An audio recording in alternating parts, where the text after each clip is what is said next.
Pagi itu, matahari baru saja menyembul dari balik deretan atap seng pasar anyar. Hiruk-pikuk pedagang mulai terasa, suara tawar-menawar, derit roda gerobak, serta aroma sayuran dan ikan asin memenuhi udara. Namun, di balik denyut kehidupan pasar itu, bayang-bayang hitam selalu menghantui para pedagang. Mereka bukan takut pada harga, bukan pula takut pada saingan, melainkan takut pada satu nama yang bahkan disebut pun membuat bulu kuduk meremang, Gatot Kuat. Gatot Kuat bukan preman biasa.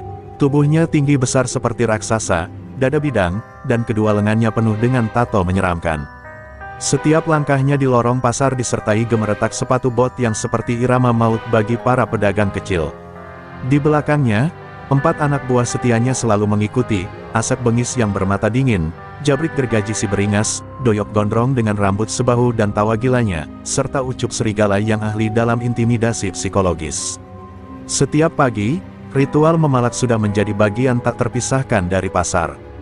Gatot dan gerombolannya menyusuri lapak demi lapak, menagih uang keamanan, yang besarnya bisa membuat pedagang kecil menangis darah. "Cepat, setorannya, jangan sampai gue ngulang ngomong," bentak Asep Bengis sambil menghentak meja seorang pedagang buah. Si pedagang hanya bisa mengangguk gemetar, tangan tremor mengeluarkan lembaran uang yang bahkan uang makan anaknya terpaksa ikut terambil. Tak ada satupun pedagang berani melawan. Mereka tahu, siapapun yang mencoba menentang, keesokan harinya lapaknya akan hancur, barang dagangannya lenyap, atau lebih buruk, mayatnya ditemukan mengambang di sungai kecil belakang pasar. Polisi, mereka sudah lama tutup mata. Uang suap Gatot Kuat mengalir deras ke kantong oknum-oknum berbaju coklat itu. Di sudut pasar itulah sebuah pemandangan baru muncul. Seorang nenek tua, dengan tubuh bungkuk dan kerudung lusuh, duduk di atas tikar, menjajakan aneka sayur mayur hasil kebun kecilnya. Wajahnya tenang, namun matanya menyimpan keteduhan yang aneh. Ia adalah Nyi Saroh, pendatang baru yang tak banyak dikenal orang. Sebagian pedagang yang masih punya rasa penasaran mencoba memperingatkannya secara halus agar berhati-hati. Mak, di pasar ini, jangan pernah berkata, tidak, pada Gatot Kuat," bisik seorang pedagang tempe. Nyi Saroh hanya tersenyum tipis, seakan tak terusik oleh bayang-bayang ketakutan yang menggantung di pasar itu. "Segala sesuatu ada timbangannya, Nak," jawabnya lirih, penuh makna. Tak butuh waktu lama sebelum Gatot Kuat menyadari kehadiran Nyi Saroh. Siang itu, ia menghampiri lapak sederhana sang nenek. Dengan senyum mengejek, Gatot menendang keranjang bayam hingga sayuran itu berhamburan.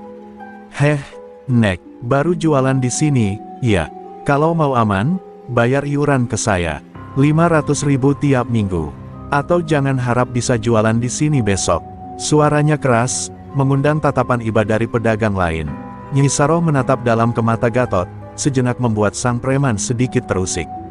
Ada hawa dingin yang entah kenapa menyelusup ke punggung Gatot. Namun, dengan suara lembut, Nyi Saroh berkata, "Nak, jangan bermain dengan api yang kau tak mengerti panasnya." Kata-kata itu menggantung di udara, seolah ada makna lain yang tak mampu ditangkap oleh akal Gatot Kuat. Ia mengerutkan kening, namun kemudian tertawa keras, menganggapnya sekadar ocehan nenek tua yang tak tahu diri. Siang itu, setelah meninggalkan lapak Nyi Saroh, Gatot Kuat dan anak buahnya berkumpul di warung kopi langganan mereka.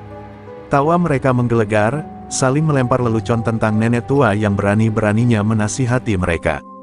"Hahaha, kau lihat tadi, tuh, si nenek sok bijak itu ngomong kayak dukun kampung," ujar Doyok gondrong sambil menepuk meja.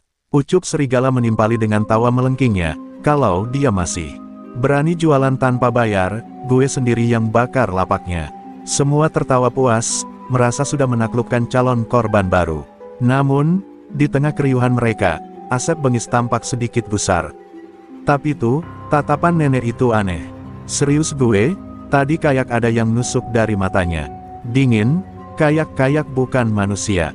Sesaat suasana menjadi hening, tapi Gatot Kuat segera memecah kesunyian, "Ah, jangan jadi pengecut, Sep. Itu cuma nenek bau tanah. Kalau dia masih songong, besok kita ajar lebih keras." Keesokan harinya, pagi-pagi sekali sebelum matahari naik, Gatot dan anak buahnya kembali menghampiri lapak Nyi Saroh. Kali ini mereka tak sekadar menagih, melainkan langsung mengacak-acak dagangannya. Keranjang tomat ditendang, sayuran diinjak-injak. "Lihat, Nek, Ini yang bakal terjadi tiap minggu kalau kau gak mau bayar. Bentak Jabrik gergaji sambil merobek kantong plastik isi cabai rawit. Para pedagang lain hanya bisa menyaksikan dalam diam, hati mereka menjerit namun lidah terkunci ketakutan. Ada yang bahkan memalingkan muka, tak sanggup melihat kezaliman itu. Nyi Saroh masih duduk diam, wajahnya tetap tenang meski kerusakan terjadi di depan matanya. Segala perbuatan ada balasannya, nak.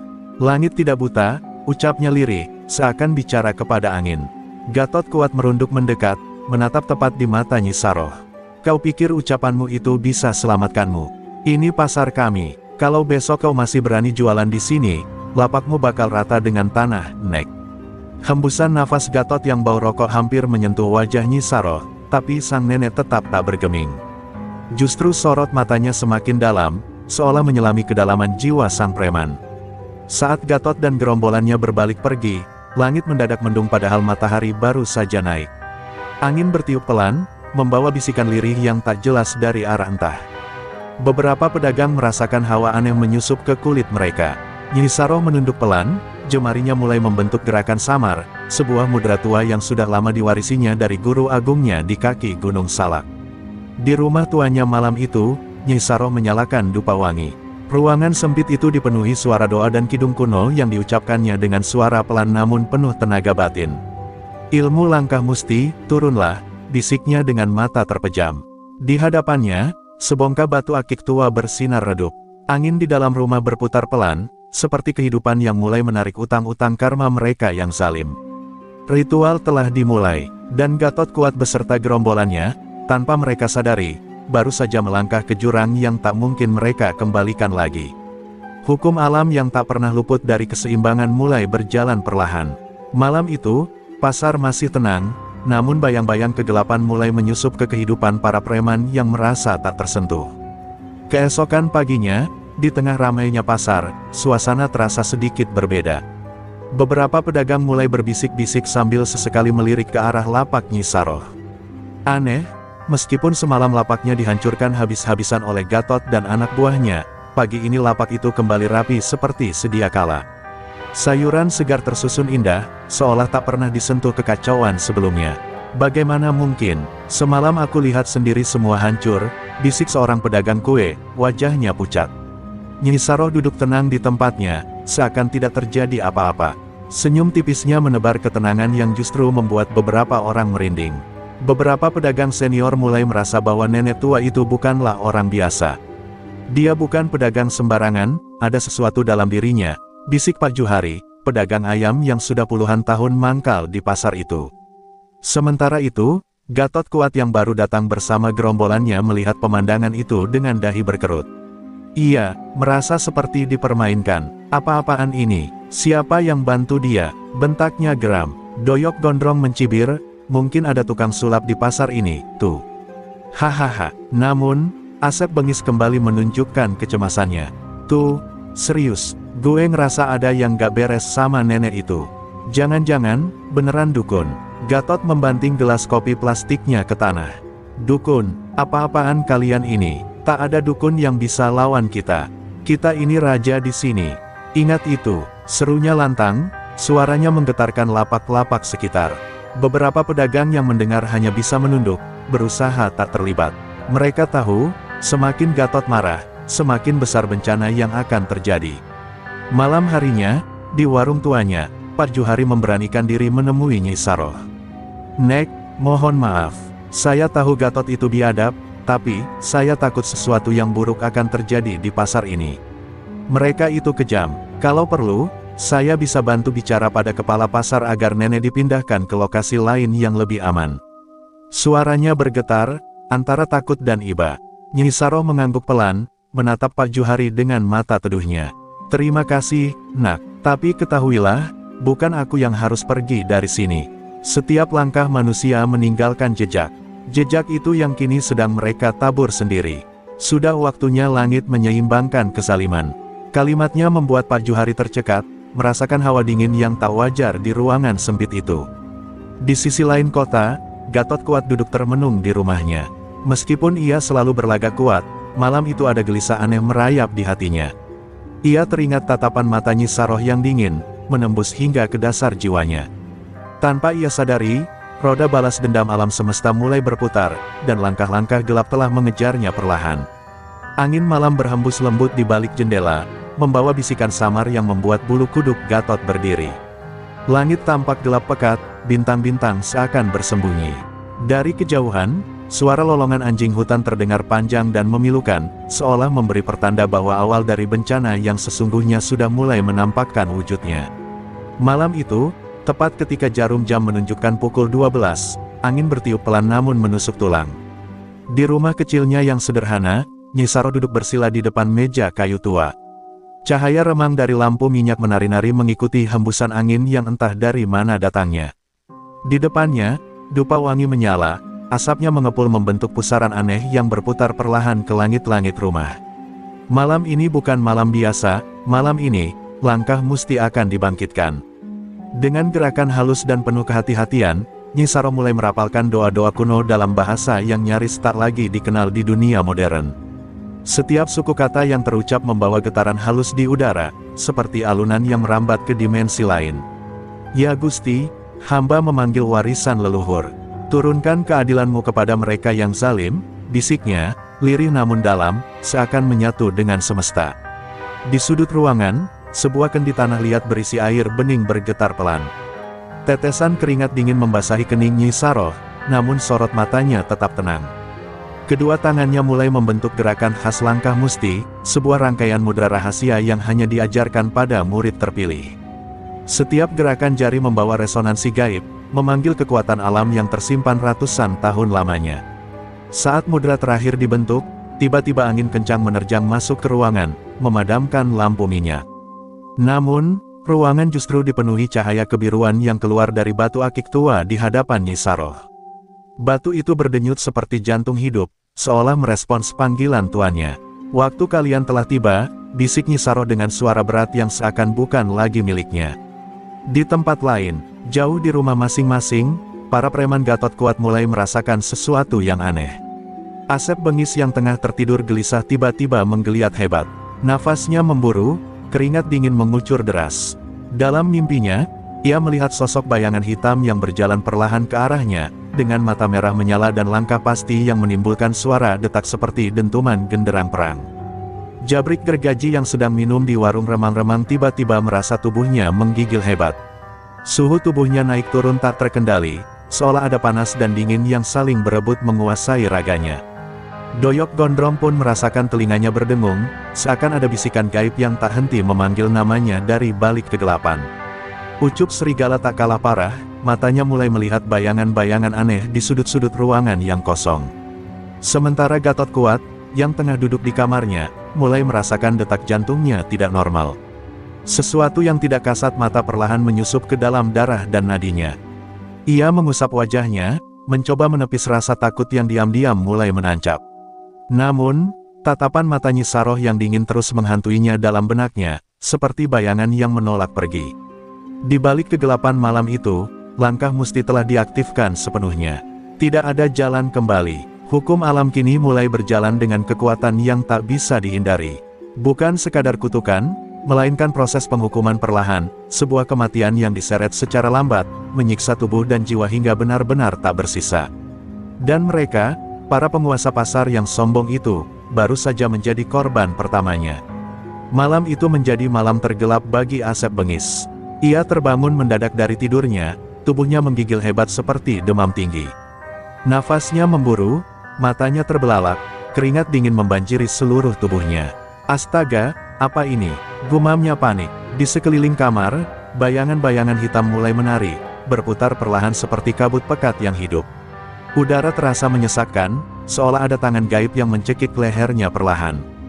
Dari sudut ruangan, muncul sesosok bayangan hitam pekat berbentuk samar manusia, namun matanya merah menyala bagaikan bara api. Setiap langkahnya mengeluarkan suara detakan pelan, duk duk duk, bagaikan suara kaki kayu yang menyeret tanah basah. Asep mencoba berteriak, namun suaranya tercekat. Tenggorokannya seperti terkunci rapat oleh kekuatan yang tak kasat mata. Tubuh Asep gemetar tak berdaya, seluruh tenaganya seolah terkuras abis. Bayangan hitam itu mendekat perlahan, tangan kurusnya terjulur ke arah dada Asep. Sentuhannya dingin seperti es, namun panas seperti bara dalam waktu bersamaan. Hukumanmu telah dimulai, suara parau dan berat itu terdengar langsung di dalam pikirannya, membuat bulu kuduknya berdiri seketika. Asep berusaha melawan, meronta, meraih apapun untuk mempertahankan dirinya. Namun, semua gerakannya terasa sia-sia, seakan seluruh sendi tubuhnya lumpuh. Jantungnya berdegup kencang tak beraturan, matanya mulai berkunang-kunang. Di kepalanya terputar semua dosa dan kejahatan yang pernah ia lakukan, memalak, menganiaya pedagang, menginjak-injak martabat orang kecil. Di luar rumahnya, angin berhembus kencang, menciptakan suara jeritan panjang seperti lolongan makhluk gaib. Para tetangga yang mendengar hanya bisa berdoa dalam hati, takut untuk sekadar mengintip keluar. Mereka tahu, sesuatu yang mengerikan sedang terjadi di rumah Asep Bengis. Hukum karma sedang bekerja. Tiba-tiba, tubuh Asep terlempar ke dinding dengan keras, lalu terjatuh ke lantai seperti boneka yang kehilangan nyawa.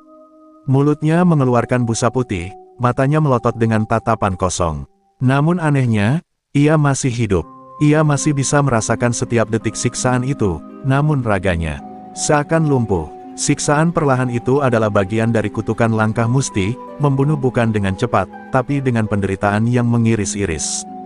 Di tempat lain, Nyi Saros sedang duduk bermeditasi. Ia membuka matanya perlahan, seolah bisa melihat kejadian di rumah Asep meski jaraknya jauh. Satu telah menerima takdirnya, masih ada yang menunggu giliran, bisiknya tenang. Cahaya biru dari batu akiknya berdenyut pelan, tanda bahwa proses penghukuman terus berjalan. Sementara Gatot Kuat, Doyok Gondrong, Jabrik Gergaji, dan Ucup Serigala belum menyadari sepenuhnya bahwa badai besar tengah menuju mereka. Mereka masih tertawa, masih merasa kuat. Tapi malam-malam mereka yang kelam sudah menanti, dan langkah musti tak akan pernah berhenti sebelum semuanya menebus dosa dengan darah dan jiwa. Beberapa hari berlalu sejak Asep Bengis terkapar. Kabar soal kondisi Asep cepat menyebar di kalangan para preman pasar. Namun Gatot Kuat dan anak buahnya mencoba menepis ketakutan itu. Asep cuma kena penyakit, kebanyakan minum kopi pahit sama rokok murahan. Seru Gatot berusaha menenangkan diri. Tapi di dalam hatinya, ada kegelisahan yang terus menggerogoti. Ia tak bisa melupakan sorot mata dingin Nyi Saroh yang seolah menanamkan kutukan dalam benaknya. Jabrik Gergaji termasuk yang paling lantang mengejek kabar itu. Kalau Asep lemah, jangan bawa-bawa kutukan segala. Lagian nenek itu cuma penjual sayur. Kalau dia sakti, kenapa gak dari dulu dia lawan kita?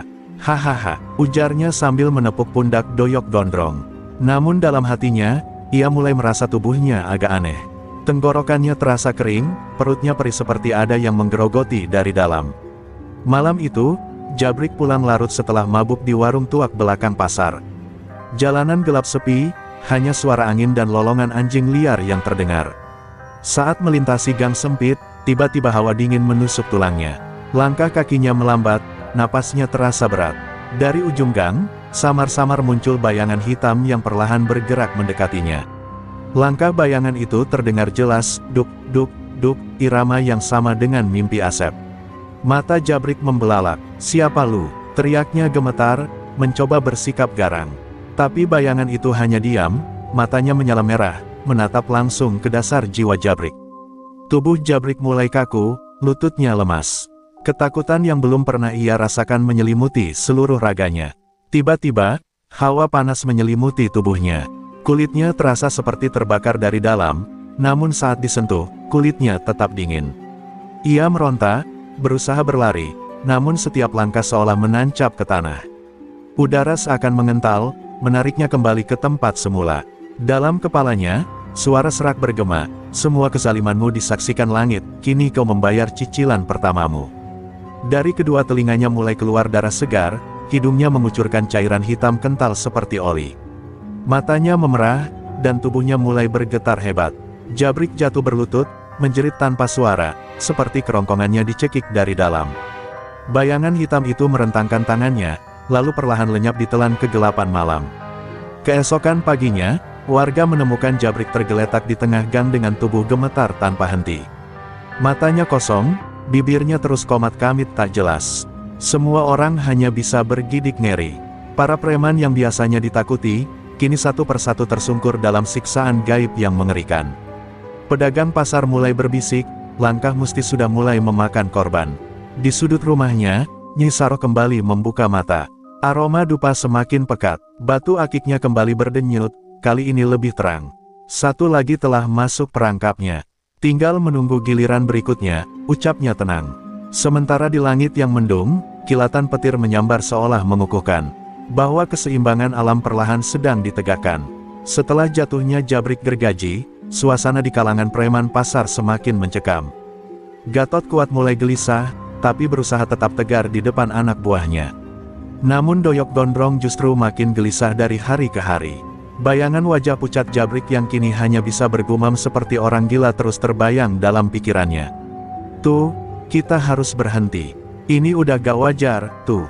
Bener kata Asep dulu, nenek itu bukan orang biasa, bisiknya lirih di hadapan Gatot. Namun Gatot menatap tajam Doyok. Kita ini raja di sini, Yok. Kalau sekarang kita mundur, pasar ini bakal ditertawakan. Nenek itu cuma pakai akal-akalan. Gak ada guna takut sama kakek nenek yang main klinik. Bentaknya, tapi suara Gatot justru semakin membuat dada Doyok sesak. Ia merasa, sesuatu yang jauh lebih besar sedang memburunya. Malam harinya, Doyok mencoba menenangkan pikirannya di rumah kontrakannya. Ia mengunci semua pintu dan jendela, menyalakan lampu di setiap sudut ruangan, dan memutar radio keras-keras agar pikirannya teralihkan. Namun tetap saja, ada rasa dingin yang merayap dari sudut-sudut gelap ruangan, seolah ada mata tak kasat mata yang mengawasinya dari balik bayang. Sekitar pukul 2 dini hari, lampu-lampu di rumahnya tiba-tiba berkedip, lalu padam sepenuhnya. Hanya suara detak jam dinding yang terdengar memecah kesunyian. Tubuh Doyok menegang, keringat membanjiri wajahnya. Dari kegelapan, samar-samar muncul suara langkah pelan, duk, duk, duk, suara yang kini telah menjadi mimpi buruk bagi semua anak buah Gatot. Lalu muncullah bayangan hitam pekat, sama seperti yang menimpa Asep dan Jabrik. Namun kali ini, wajahnya lebih menyerupai siluet sosok Doyok sendiri, seakan memperlihatkan bahwa dirinya sedang dihukum oleh cerminan dosanya. Mata merah menyala itu menatap tajam ke arahnya, memaku seluruh tubuh Doyok hingga tak mampu bergerak. Apa yang kau tanam, itulah yang kau tuai, suara parau itu bergaung di seluruh ruangan. Tiba-tiba, dada Doyok terasa ditekan hebat, napasnya terputus-putus. Setiap detakan jantungnya bagaikan dipukul dari dalam. Darah mulai keluar dari sela-sela kuku dan matanya, membuat wajahnya mengerikan dalam kegelapan.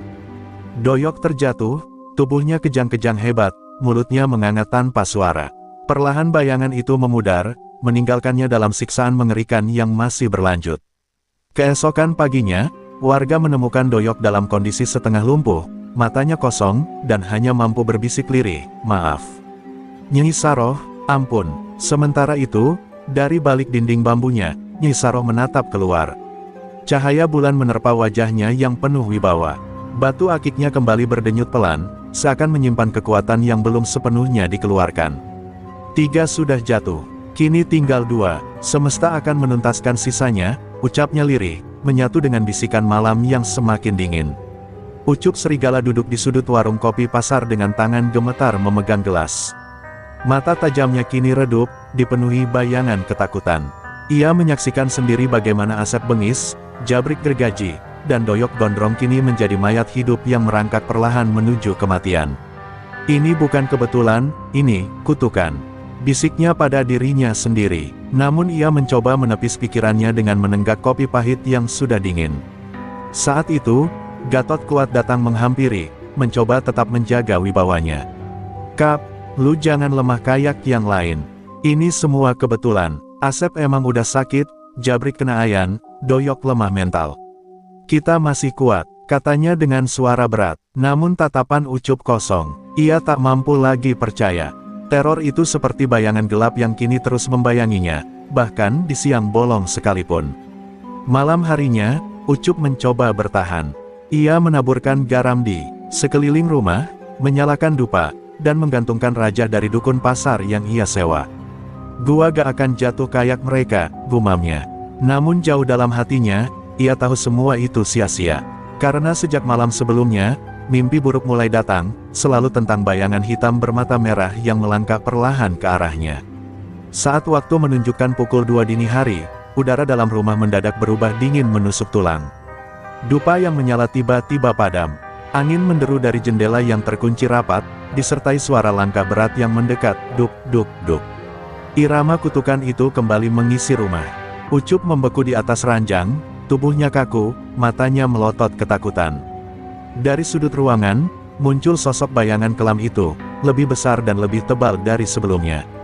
Mata merahnya menatap Ucup dalam, seolah menelanjangi seluruh dosa dan kekejamannya selama ini. Kau pikir perlindungan dunia mampu menghindarkanmu dari takdir? Bisik suara parau yang menggetarkan dinding ruangan. Tiba-tiba, dada Ucup terasa seperti diremas oleh tangan raksasa. Jantungnya berdetak tak karuan, nafasnya tersengal. Pembuluh darah di sekitar pelipisnya mulai pecah, menimbulkan semburat merah yang mengalir ke wajah. Tangan dan kakinya kejang hebat, sementara mulutnya menganga tanpa suara. Ia mencoba berteriak memohon ampun, tapi hanya isakan lirih yang keluar. Bayangan hitam itu perlahan melayang mendekat, menempelkan wajahnya tepat di depan wajah Ucup. Semua jeritan orang-orang yang kau sakiti kini menjadi bagian dari penderitaanmu, bisik makhluk itu sebelum menghilang dalam pusaran asap hitam yang menyelimuti ruangan. Pagi harinya, warga menemukan Ucup dalam kondisi mengenaskan, wajahnya bengkak, matanya memerah, tubuhnya kaku seperti batu. Kini tinggal Gatot kuat seorang diri, satu-satunya pemimpin yang tersisa. Tapi entah mengapa, di dadanya, untuk pertama kalinya, Gatot merasakan ketakutan yang belum pernah ia kenal seumur hidup. Dan Nyi Saroh, dari balik tirai bambunya, sudah menyiapkan tahap akhir dari langkah musti. Gatot kuat kini benar-benar sendiri. 4 anak buahnya yang dulu setia, kini semua terkapar dalam keadaan mengenaskan. Wajah-wajah mereka yang penuh penderitaan selalu muncul dalam benaknya, menghantui setiap tarikan napasnya. Ia duduk sendirian di rumah kontrakan besar hasil pemerasannya selama ini. Ruangan yang biasanya penuh dengan tawa kasar preman kini hanya menyisakan suara jam dinding yang berdetak pelan, mengiris kesunyian malam. Untuk pertama kalinya dalam hidupnya, Gatot merasa gentar. Apa benar ini karena Nyi Saroh? Gumamnya, mencoba menyangkal. Ia memaksa diri minum minuman keras agar bisa tidur. Tapi tiap kali matanya terpejam, bayangan anak buahnya muncul. Asep yang kejang dengan busa di mulut, Jabrik dengan mata merah mengerikan, Doyok yang lumpuh memelas, dan Ucup dengan tubuh membatu. Semua menatapnya dengan mata penuh teror. Malam itu, hawa rumah mendadak berubah dingin. Angin kencang berputar di luar, jendela bergetar hebat seperti ada yang menggedor dari luar. Suara lolongan anjing liar memecah kesunyian, diiringi gemuruh petir yang menggelegar. Gatot mulai panik, ia mengambil golok panjangnya, mencoba menenangkan diri. Namun tangannya gemetar hebat, keringat membanjiri tubuh kekarnya. Kemudian, suara langkah itu muncul. Duk, duk, duk. Irama kutukan yang kini menjadi mimpi buruk bagi semua preman pasar. Bayangan hitam perlahan muncul dari sudut ruangan, lebih besar, lebih pekat, dan lebih mengerikan dibanding yang sebelumnya. Mata merahnya menyala terang, menyorot langsung ke dada Gatot. Kau adalah akar dari semua kejahatan ini, suara parau makhluk itu menggelegar dalam kepala Gatot. Semua derita orang-orang yang kau tindas, semua air mata para pedagang yang kau peras, kini menuntut darahmu. Bayangan-bayangan kecil bermunculan di sekelilingnya, menjerit-jerit dalam kesakitan, seolah mewakili semua korban Gatot selama bertahun-tahun. Gatot berteriak histeris, berusaha menyerang dengan goloknya. Namun setiap tebasannya hanya menembus udara hampa. Bayangan itu seakan mempermainkannya, bergerak cepat mengitari tubuhnya. Tiba-tiba, kedua lengannya terasa kaku, jantungnya berdegup kencang tak terkendali. Pembuluh darah di seluruh tubuhnya mulai pecah satu persatu, menimbulkan semburat merah mengerikan di kulitnya. Tubuh Gatot roboh ke lantai, berguling-guling kesakitan. Darah mengalir dari mulut, hidung, dan telinganya. Ia mencoba memohon ampun, namun suaranya tersedak oleh darah yang memenuhi tenggorokannya. Dalam sisa kesadarannya, ia melihat bayangan Nyi Saroh muncul di depan pintu. Wajahnya dingin penuh wibawa, dikelilingi cahaya redup dari batu akiknya. Semua telah kembali pada keseimbangan, bisik Nyi Saroh dengan suara lirih. Gatot kuat kini menjadi korban terakhir dari langkah musti, sebuah ilmu yang membunuh perlahan dengan menguliti setiap dosa lewat rasa sakit yang tak bisa dilawan manusia manapun. Pagi itu, pasar yang selama ini dipenuhi dengan ketakutan, untuk pertama kalinya terasa berbeda. Udara sejuk berhembus lembut, matahari menyinari setiap sudut tanpa bayang-bayang kelam seperti biasanya. Para pedagang mulai membuka lapak mereka dengan hati lega, senyum-senyum kecil mulai bermekaran di wajah yang selama bertahun-tahun dipenuhi keresahan akibat ulah Gatotkaca dan gerombolannya. Warga pasar menemukan jasad Gatotkaca pagi itu dalam keadaan mengenaskan, wajah membiru, tubuh kaku dengan darah yang mengering di sudut bibir dan mata. Tak ada satupun bekas luka benda tajam ataupun kekerasan fisik. Semua hanya terdiam, saling menatap dengan tatapan ngeri sekaligus lega. Mereka tahu, kekuatan yang selama ini menindas mereka telah tumbang dengan cara yang tak masuk akal.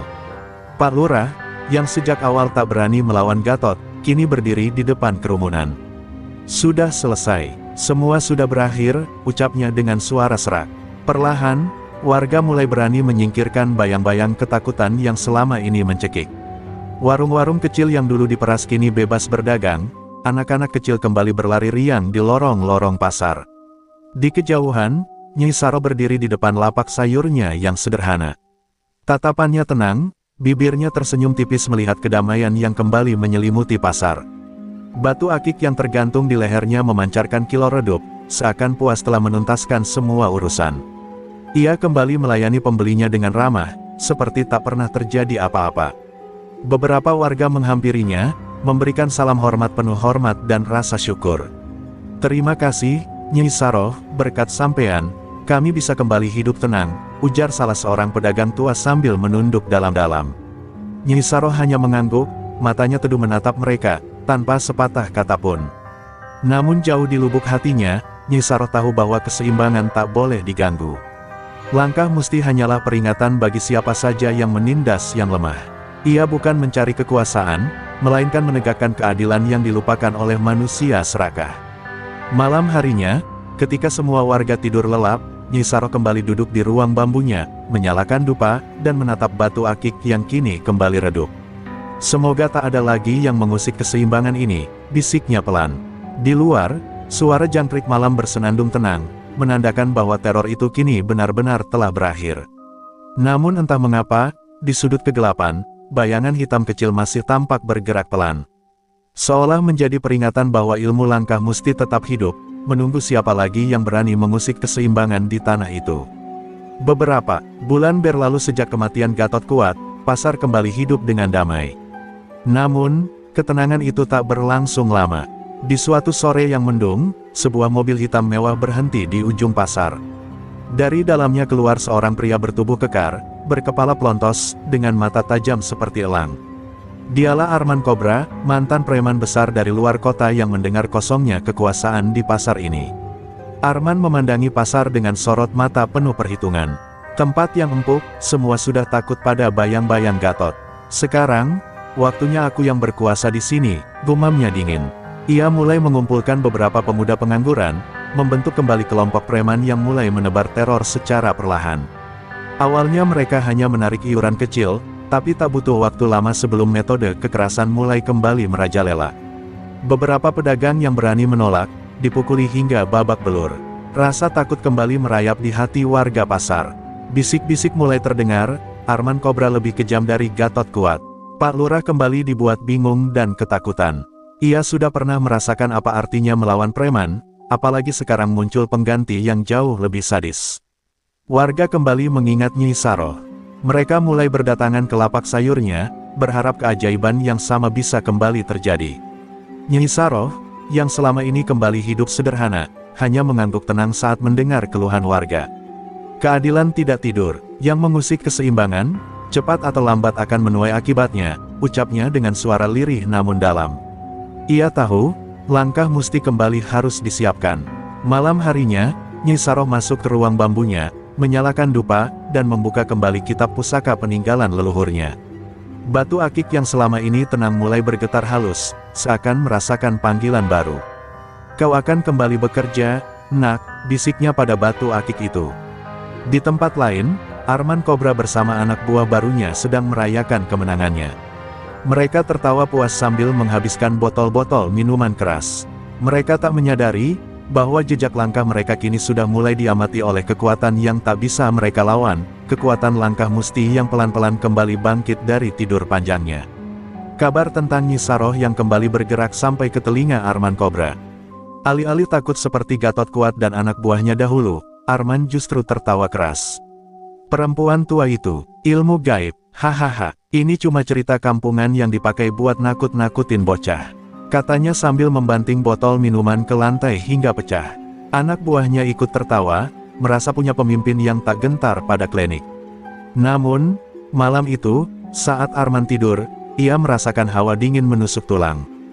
Dalam mimpinya, ia melihat bayangan hitam mengitari tubuhnya, berputar seperti pusaran angin. Suara lirih bergema di telinganya, langkahmu mulai mengusik keseimbangan, Arman Kobra. Ia terbangun dengan tubuh bersimbah keringat, tapi dengan kesombongannya ia menepis ketakutan itu. Cuma mimpi, aku bukan Gatot yang lemah.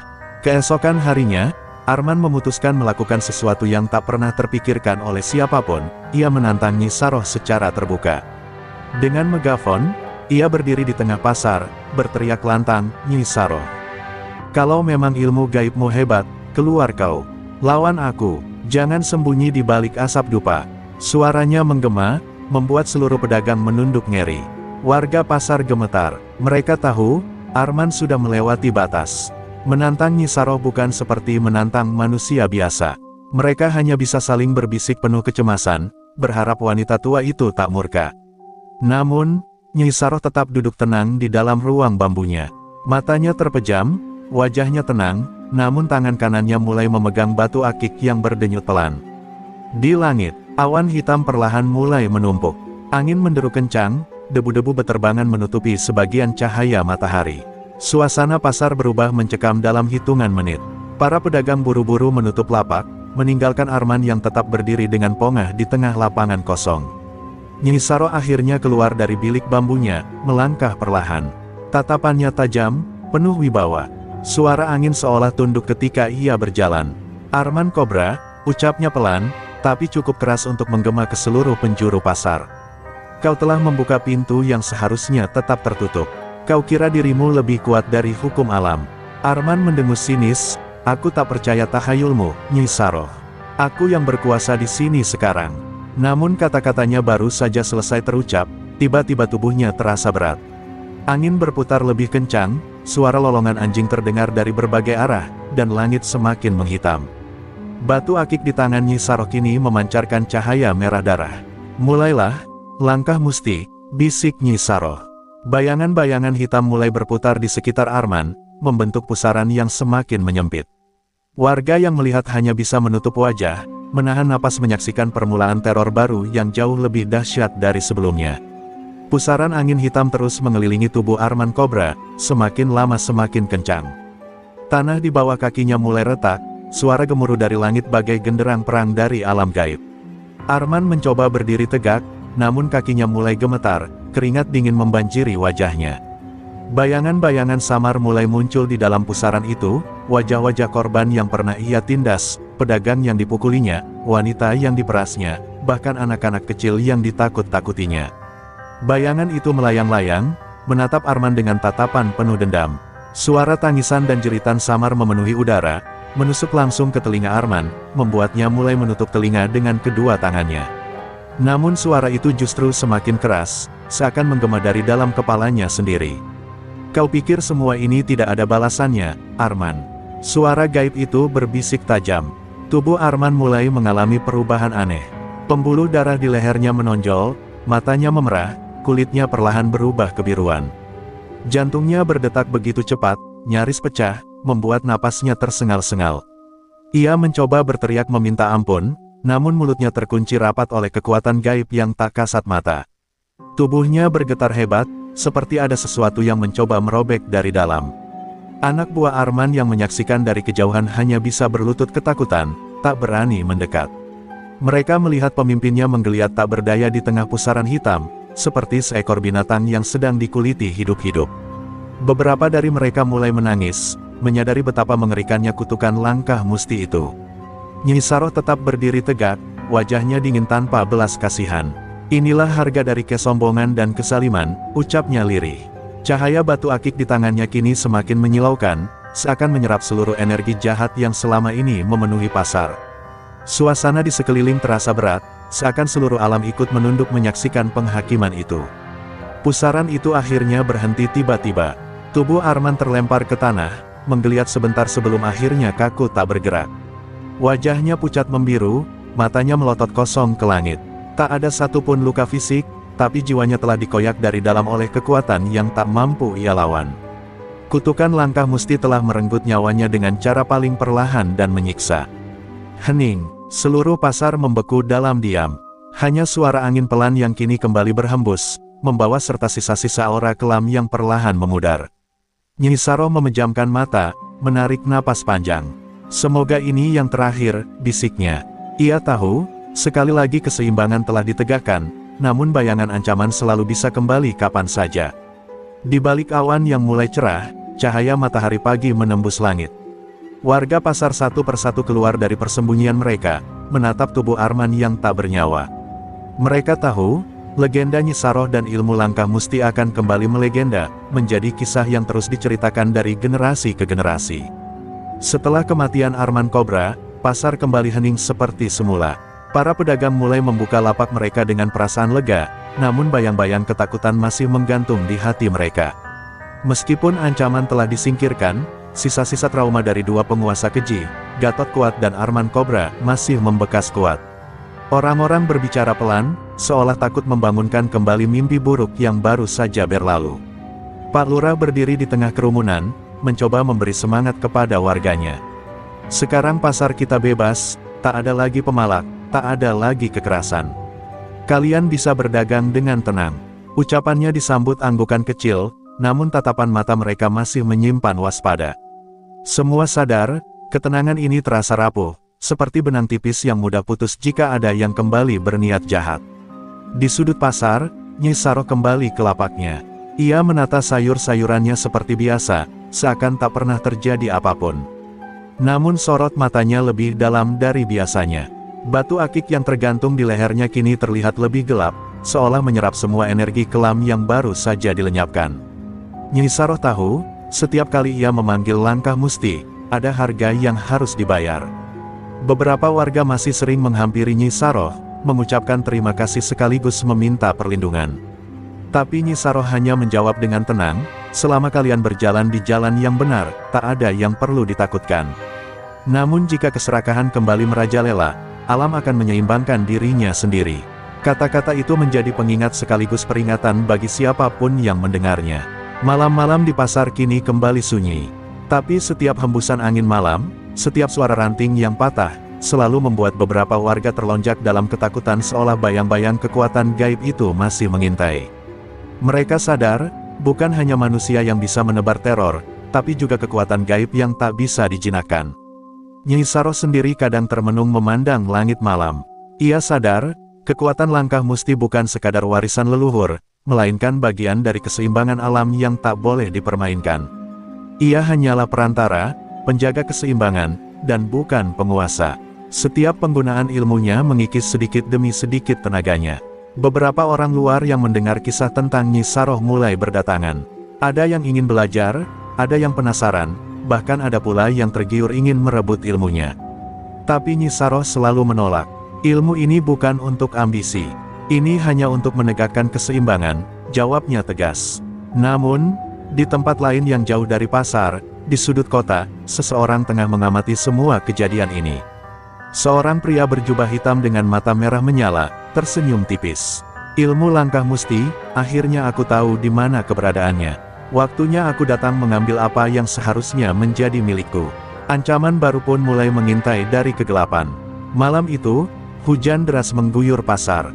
Petir menyambar berkali-kali, menerangi sesaat bayangan seorang pria berjubah hitam yang perlahan melangkah mendekati kediaman Nyi Saroh. Namanya dikenal sebagai Ki Brahma Hitam, seorang pemburu ilmu gaib yang kejam, tak segan membunuh demi memperoleh kesaktian. Ia telah lama mendengar legenda langkah musti dan kini, saat penguasa-penguasa pasar telah tumbang, inilah saat yang tepat. Baginya, Nyi Saroh, meski belum melihat, telah merasakan kehadiran aura hitam yang mendekat. Batu akik di lehernya bergetar ringan, memberi peringatan akan bahaya besar yang datang. Dengan tenang, ia menyalakan dupa dan berdoa dalam hati, meminta kekuatan leluhur untuk bersiap menghadapi ujian baru yang lebih kelam dari sebelumnya. Ki Brahma tiba di depan rumah bambu sederhana itu. Dengan suara dingin dan penuh wibawa kegelapan, ia berseru, Nyai Saroh, aku datang bukan sebagai musuh rakyatmu, tapi sebagai pewaris sejati. Serahkan ilmu langkah musti padaku, dan kau akan tetap hidup. Suaranya menggema di antara suara hujan yang mengguyur. Namun Nyai Saroh menjawab dengan tenang, ilmu ini bukan warisan bagi manusia serakah sepertimu, Ki Brahma. Ini titipan alam, bukan untuk diperjualbelikan atau diwariskan demi ambisi. Suaranya pelan, tapi mengandung kekuatan batin yang dalam. Jawaban itu membuat Ki Brahma tertawa dingin, matanya menyala penuh nafsu. Tampaknya aku harus mengambilnya dengan cara yang kasar, Nyai Saroh, kata Ki Brahma seraya membuka gulungan kain dari tangannya, menampilkan keris pusaka berlumur aura hitam. Segera saja hawa dingin menusuk, angin berputar kencang, dan petir menyambar lebih sering. Alam merespons bentrokan dua kekuatan besar yang akan segera pecah. Nyai Saroh mulai menggenggam batu akiknya erat-erat.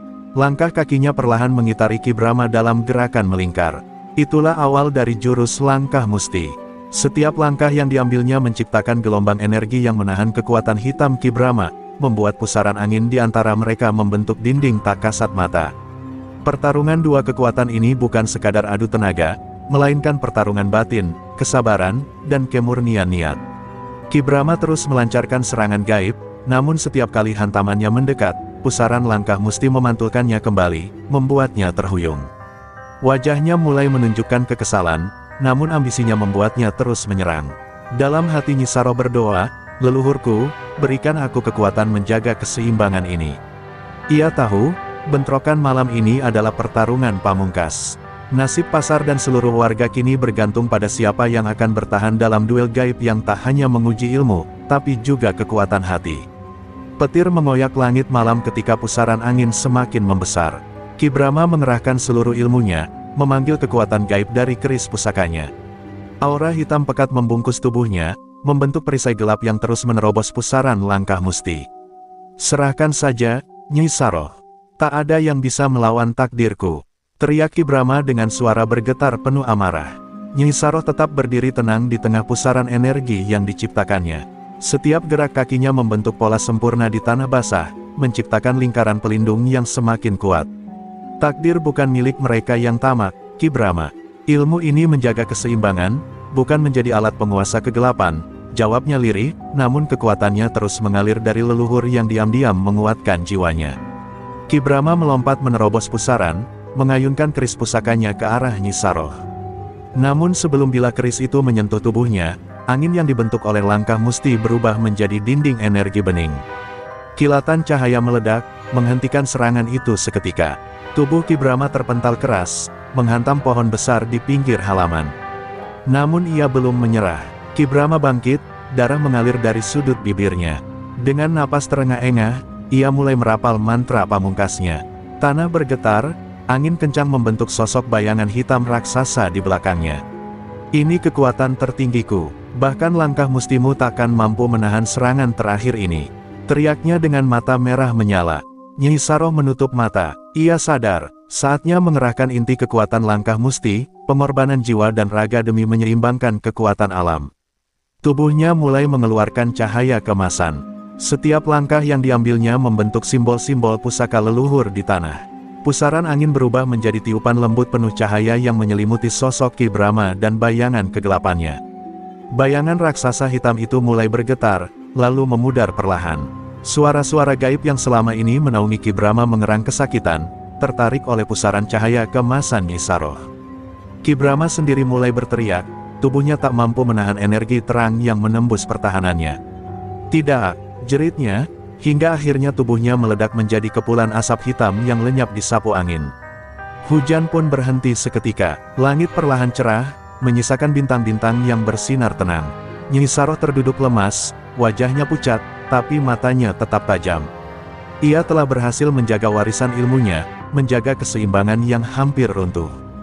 Warga pasar yang menyaksikan dari kejauhan menangis haru, merasa seolah beban berat selama bertahun-tahun akhirnya terangkat.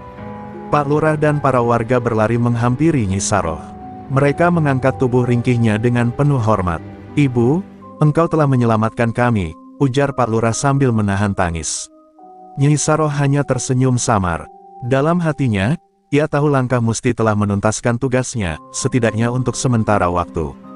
Karena di dunia ini, kejahatan takkan pernah benar-benar sirna, hanya menunggu waktu untuk kembali.